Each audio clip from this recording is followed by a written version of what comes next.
Hello YouTube, Michael, Sailors with Cars, Sailors with Cars on Facebook, Instagram, and today we've got Brian with us. Brian, thanks for coming on the channel. Thanks for having me. Brian is not a sailor, but as I've said in the beginning of this video when we did this, we don't care. Brian was in the Army, talk a little bit about that, and Brian is currently a sergeant in the San Diego Police Force, and you work where? Right now I just transferred to Southern Division, so I'm near the border. Okay, we'll talk about that in a second. So why don't you tell us a little bit about your Army background? What did you do in the Army? I was an intel analyst. I did that for 7 years. I gained the rank V5, so I was a sergeant there as well.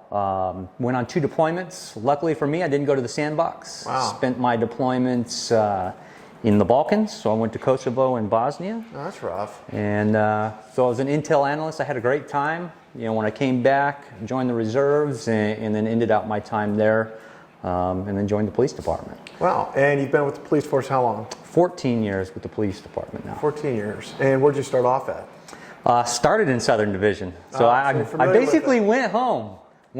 So I started down there, spent quite a few years in patrol down there, did a lot of different things between being a field training officer for a while. Got the opportunity to work on the border crime suppression team, doing a lot of proactive enforcement. Got the opportunity to work with the narcotics unit for a little while, and that's when I ultimately promoted to detective first. Okay. Spent some time as a detective. My background in the military really helped me with that because I was an intel analyst, so I was used to looking at cases and investigating things, you know, trying to find out where information needed to be gathered and going and getting it. Sure. And at that point in time, you know, I was in Southeast San Diego, so I was working, you know, a lot of areas that have a lot of gangs and stuff like that. Went back out in the field. They do something with San Diego PD called an acting sergeant, where they put you in a role that they, one, perceive that you will eventually gain, as well as giving you the experience and giving them the experience to see how well you work out. Sure. So I spent some time there as an acting sergeant, and then ultimately promoted to sergeant and went up to Northeast San Diego. So that was like Miramar, Rancho Bernardo, Rancho Penasquitos. Spent some time up there, and then last week decided to go home. So I'm back down in Southern Division working the border. A little bit of commute from where you live down to there. Yes. I decided that for my career advancement, since I was a detective, I want to eventually be a detective sergeant. Okay. So there's a lot of opportunities down in Southern Division right now. So I decided to move my office and go down there and try and make a difference down there. Well, good for you, and thanks for doing that. We appreciate that. You're our first law enforcement on the channel, because Tracy wouldn't come on. At least he wouldn't. Yeah. I haven't shamed you into it yet. Okay, well, thank you. Well, what did you bring us today? This is my 1967 Chevy Chevelle. It's a Malibu, and her name is Charlene. Charlene, I like it. And why Charlene? I don't know. When I bought it, my wife was joking around with me. Oh, hey, guys, you know, like to call their, you know, cars names. Generally, you pick a female name. Since it was a Chevy Chevelle, I was like, well, I need to keep it a C and keep that CH type thing going, so I went with Charlene. Charlene. Now, was it this color when you bought it? Yes, it was. Really? Mm-hmm. Do you know what it originally colored, what it was? If you look at the seat belts, the front seat belts, since it didn't have the rear ones when I bought it, they're like a baby blue. And generally when you had that paint scheme, it'd be one of two things. It'd either be a white or the outside would be kind of that light blue as well. Yeah, so I would say it's probably a light color, if not a white. Mm-hmm. It's a nice color. So what's the history of it? How long have you owned it? 10 years now, going on 10 years. A little backstory on that. You know, my wife, we had just bought our first home. I got my Obama first-time home buyer's tax credit. I don't spend a lot of money on myself, and I'd always wanted an old car, and my wife said, hey, this is your one opportunity. She'd just gotten pregnant with our first child, and she said, if you don't buy it now, you aren't going to get it. So I started looking around and kind of gravitated towards the Chevelles at the time. Ended up with this one. It's nice. How many people owned it before you, do you know? That I don't know. Obviously, at least one, but I'm pretty sure it was a couple people down the line. So you haven't had to do any body work to it? No real body work. There was some trim pieces missing when I bought it. So I bought those, installed those. The rims and tires were new. It had all drum brakes. So I had, disc brakes put up front. That was that was the first thing I did to the car. Was I knew my wife was going to be in it, my eventual kids were going to be in it. I needed it to stop, so I had disc brakes put up front. What size engine? It's a 402 big block, but it was bored over, so it's a 408 now. Nice. Let's take a look at the engine. All right, so as I said, it started off as a 402. I did the typical guy thing. I took it in to get dyno tested, and at that point in time, it was only putting out 233 horsepower. Really? Yeah, so I sat there and went, that's not enough. Even though it was driving fine, I had no issues with it. But, it was surprising to me. And when I saw, the numbers come out, I said, well, I need to get something changed. I need to, get some additional horsepower out of this thing. So I started going on some forums online. I couldn't do a lot of the engine work myself. Started looking how expensive it would be to get a crate motor or to get a bunch of work done. And it was just too expensive. Sure. And so I was on this Chevelle forum, and one of the guys there said, hey, they got this guy named Jason Snyder that lives down in San Diego. He takes his cars to the races all the time at Verona, and maybe you should hook up with him and he'll help you out. So I contacted Jason, over the internet. He said, hey, if you want to learn, I'll teach you. You just buy the parts, you can save on the labor. And so I jumped on it. Oh yeah, that's a good deal. I mean, it was supposed to just be a cam swap. And then when we looked at it, it was going to be a little more difficult to take the front grille off, take the radiator, try and get in there to do it. And he said, oh, hey, why don't we pull the motor? So from there, it just snowballed. So now the only real thing that's left on it that's original is the block itself, which obviously was bored out, and the crank. I had all new racing pistons put in it, new roller rockers, lifters. So basically you overhauled it. Yep, completely overhauled it. So did you do this up? Does he have a shop or did you do it at your house? Did it a combination of my house and his house. We pulled the motor out at my house, then we transported it over to his. I was basically the cleaning guy. He did all the actual numbers and making sure that all the ratio and stuff on it was good. So I just was told, hey, here's this piece, clean it, scrub it down. If it was something that we were saving or keeping on there. And then once we started putting it back together, I helped him in putting it back and then ultimately getting it back in there. That's nice. That's a big engine. And then we re-dynoed it, and we're up to 400 now. Wow. Big difference. Yeah, big difference. Big and I could definitely, I get done with this, get the 400 horsepower, you don't think about anything behind it.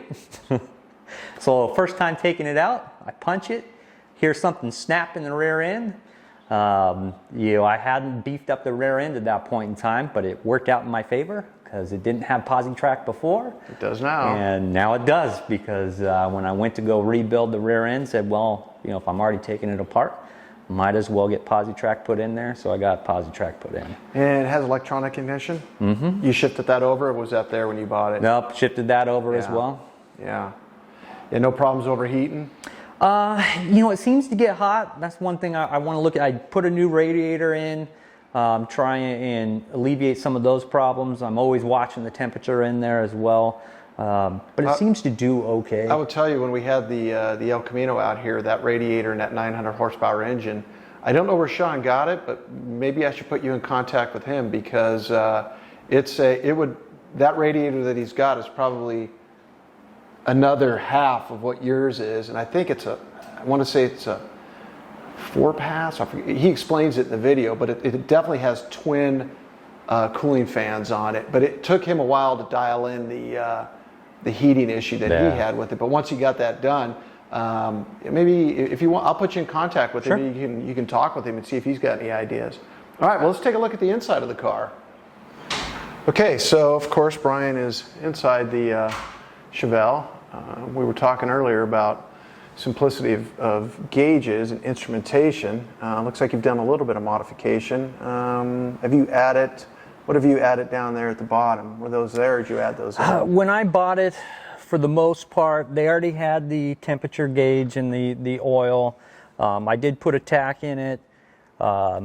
It originally had, you could see where the old shifter was, and decided to put the floor shifter in when we rebuilt the engine. That way I had a little more access. Yeah, I prefer to have it on the floor versus have it on the column. From there, they already had, give you the tip, for starting it. It's actually got a push button start underneath the column. Okay, and that was in there. That was in there already when I bought it. They painted. They didn't screw around on painting, did they? They stripped this whole thing out and inside and everything. Yep. Yep. Somebody liked purple. Yeah, it's actually you're going on the purple with my wife. So I've brought it to a hot rod shop before. A lot of times they'll call it burple. Oh, purple. Because what it is it's got a blue base and then a candy purple overcoat. So it gives it that, depends on how you're looking at it in the sun and stuff like that, whether it looks more purple, because it's not like a plum crazy type of thing, purple. It's more of a candy. But yeah, they obviously stripped it because, all the interior, all the doorposts. Paint the inside, that was not easy to do. Are done, so. Now it looks like the original carpet, yeah? Yeah, original carpet. Yeah. That was all in here. This is the, I'm sure these seats have been redone. This is where I was talking as far as the original color of the car. Oh, yeah. It's got, these are the original seat belts. So it's like the Camaro I was in yesterday. It had the original Fisher Coach emblem on the seat belts. You just don't see that anymore. It's like the same emblem you've got here on the step side here, but the Fisher Coach. So this has got the turbo 400 transmission, you said? Correct. Turbo 400. What do you, when you're shifting or when it's shifting, what RPM does it come up to usually? I'll normally bring it up to 6 to 6,500. Wow. When I'm really trying to punch it, if I just leave it in drive and let it go, it'll normally shift around 4,000 or so. And what's the gear ratio on the rear end? So originally was 273s, and I got it to 355. Oh yeah. So because it's a turbo 400, if I was ever to get an overdrive transmission, then I'd change the gears, maybe go to a 411. So the Camaro we were in yesterday, of course it was a stick, but it had the 411. That's like pickup truck rear end. Yeah. And that son of a gun, smoking tires just as you go ahead. It's just those rear ends are just monsters. But yeah. And that's what happened as far as the rims and tires too. When I put those in, I got them. They're basically the stock width that a Corvette has. But it's as wide as I can get without having to custom order and possibly tube the rear end. So, it looks like they fit in there good. Even with the mere 400, it starts to get a little fishy if you punch it. So if I was to I want to eventually bring it up to Verona, just to see how quickly it'll do on the 8th mile. Unfortunately, we don't have a good quarter mile down here. Yeah. But I'd have to buy a set of slicks. Yeah, that's where Sean takes the El Camino. He keeps the slicks on it. He doesn't daily drive it, but it is street legal. Yeah. It's got monster tires on the back of it. Okay, well, you know what? I'm looking forward to going for a ride, so why don't we do that? All right, well, we're doing the drive on the Chevelle. Wow, that's not some nice sound. Now, what exhaust do you have on it? You got headers, of course, coming off the engine, and then... Yeah, headers, and then, I want to say Flowmaster. Were the headers on it when you bought it? Yes. Yeah, so the exhaust system was here. Yep. Yeah, that's one of the things, original as far as when I bought it. So who did you buy this off of? I had to go all the way out to Yucaipa. So funny story with that as well. This was the second Chevelle I looked at. Okay. And I originally wanted a Camaro. But when I bought 10 years ago, that's when the new Camaro started coming out. Okay. I'm a first generation Camaro guy, so 67 to 69. And they were too expensive. Everybody wanted them because they wanted to have their new one and their old one. So it kind of refueled that love or the want for the first gen Camaro. So I started looking at Chevelles. I went to go and purchase a Chevelle down in like Spring Valley area. Drove down there, looked at one, a white one. It was pretty nice. And said, oh, you know, I probably want it, but there's another car I want to go and look at. It was another Chevelle. And he's like, well, okay, hey, but I got another guy on the phone. He wants to look at it. I'm first come, first serve. Whoever puts the money in my hand first gets it. So I say, okay, yeah, he's just playing this game. So I drive, and it was up North County somewhere. So I'm driving all the way from Spring Valley all the way up to North County. I get there, look at the Chevelle. Within a couple of minutes, I'm like, yeah, I don't like this one. You know, it was a 300, so the back's a little bit different than the Malibu. Okay. And so I call the guy up. I'm like, hey, I want to buy it. I'm on my way. He's like, well, the guy's here looking at it right now, but you get down here, put the money in my hand Check first. in hand. So here I am, speeding, trying to get down there. I show up right as the Chevelle's driving off. So I'm like, and that's when this one came up on Craigslist out in Yucaipa. Really? On Craigslist? Yeah, on Craigslist. And I see it, I call the guy. You know, he had it for more money than, you know, I can afford. I said, hey, it's a long drive out there. Would you accept this much? He's like, yeah, I would, but I have, you know, a dealership's coming out tomorrow and is possibly going to buy it. Oh, Lord. So I'm like, here we go again. So that's when I raced. You know, I went to the bank real quick to grab the money. My wife comes home and was like, what are you doing? I'm gone. I'm like, you caught me. I got to get going. So she jumped in the truck with us, or with me, and, you know, we drove all the way up there. I drove it, loved it, bought it.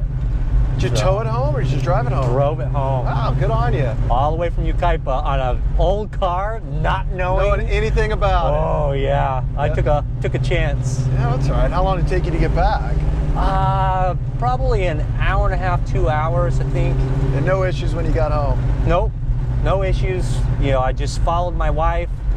You know, I had to tell her, hey, you know, slow it down a little bit. This is an old car because it's screaming, because it's got the turbo 400. You know, there's no overdrive. Trying to go 70, 75 miles an hour down the freeway, you know, it's screaming a little bit. Turbo 400, I just love. I always say that 73 Nova we had. I did not get to drive it that much. We're gonna go left.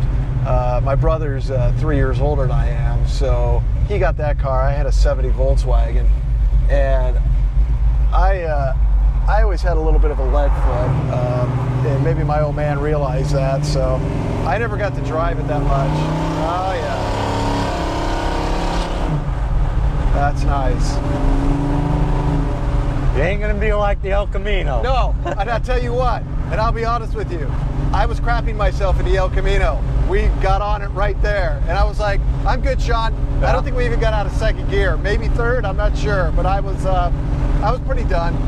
I have to wait till I start going straight, because if I punch it on as I'm turning, oh yeah, it gets squirrely. I can't keep track. There's a piece of straightaway past this corner right here, which is good. This is normally where we do the run. Oh yeah.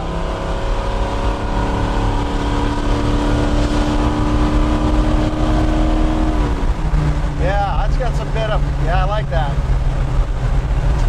It's not scary fast, but it's fast. Yeah. I like it. Fast enough for my kids. There you go. Now, how many kids do you have? 2. And how old are they? a 9-year-old boy, and my daughter turns 7 this next month. Put them in a car seat or in the back, they love that, don't Oh yeah, they? they call this the vroom vroom car. The vroom vroom car. They like to go for rides in the vroom vroom car. Now, you do not daily drive this, I hope. No. Good. No, I try and drive it, at least once, twice a week. I like to take it out. It's not a show car, type of thing. I just like to have fun in it. You won't be taking it down there for work, will you? I brought it to Northeastern when I lived in El Cajon. I brought it to Southern before, so I may at some point in time drive it all. Well, you guys have secure parking, so no one's going to mess with your car. No. We're inside the lock gate. Yeah. Now, when do you say you go down there?